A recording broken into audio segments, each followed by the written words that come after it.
How to COP training certificates like BT, SDSD, SCRB, etc.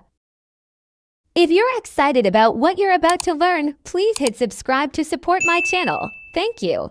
So dito guys, sa Marina website, login lang natin yung email natin and password. And then, click the I'm not a robot. So, dito na tayo na yan sa ating mismo Marina account dashboard. So, punta lang tayo dito sa select transactions. And then, apat yung choices niyan. Dito tayo pupunta sa certification. And then, regular. For the first time na mga applicants or magpapa-COP, check nyo lang yung issue once, then select class, COP, and then select function is yung certificate na kung ano man yung gusto nyo ipa-COP. So, sa akin is BT. So, click na natin yung proceed, and then, eto na siya ngayon. So, pagka ganito na yung lumabas, i-upload na natin yung mga documents na needed, mga requirements. So, itong una is yung certificate of training natin. And second is yung valid ID, passport or SID, or any valid ID. And then, yung medical natin na PMA format. And then, 2x2 na ID picture. So, yan na.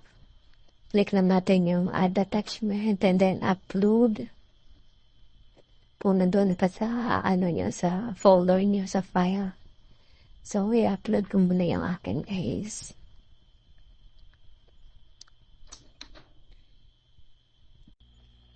Kung may ganitong error din sa inyo, guys, huwag kayo mag-alala kasi nagkagawa natin yan ng paraan. So, stay tuned lang hanggang sa dulo ng video kasi bibigyan ko kayo ng tips kung paano po na-resolve yan. So, dito guys, subukan ulit natin. And we'll see kung gumana ba yung ginawa ko.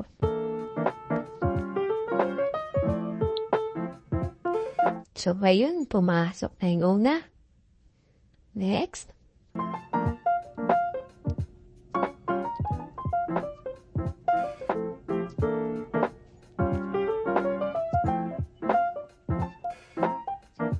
Okay na rin sa pangalawa. Pangatlo, yung medical certificate.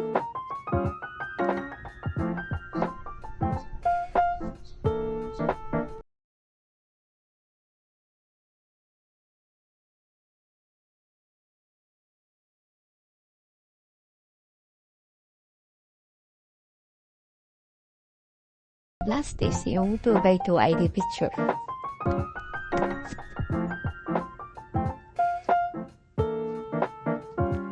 And voila!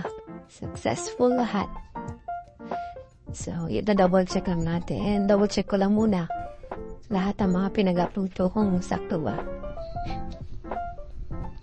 Okay.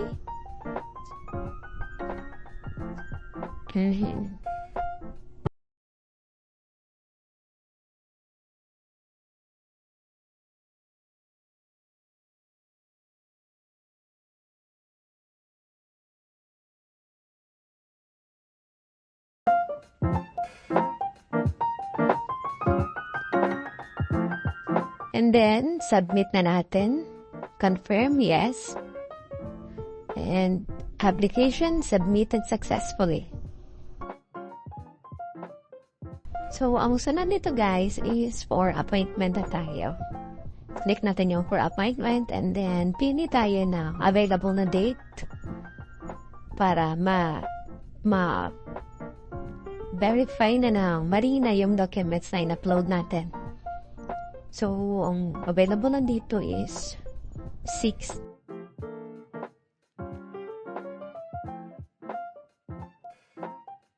So, dito, double check muna yung details, yung time and date. Double checking tayo dito and then proceed. Appointment successfully set. So, yung branch natin dito is NCR. Automatic talaga yan. NCR yan. So, that's it. Thank you. And i-add ko lang pala na itong appointment date na to is hindi ito for appearance na pupunta kayo sa office mismo. But it is the time, it is the scheduled time and day na i-assess ng Marina yung in-upload nyo na documents for approval. So dito guys, let's talk about naman kung ano yung ginawa kong solusyon noong nag-error dito. So, new tab tayo, i-search nyo yung iloveimg.com. And then, i-compress image natin. Kasi kailangan natin i-compress or pababain yung MB or quality ng ating i-upload na document. So, select images and ilagay nyo rito yung document na i-compress. So, yung akin is yung BT na picture kasi more than 1.1 MB siya. So, ayan.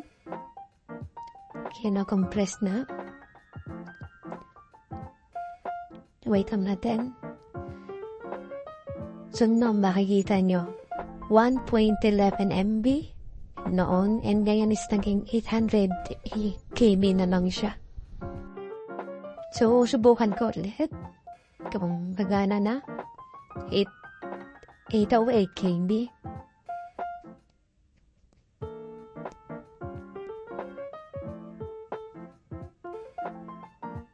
Pero ganun pa rin. Error pa rin.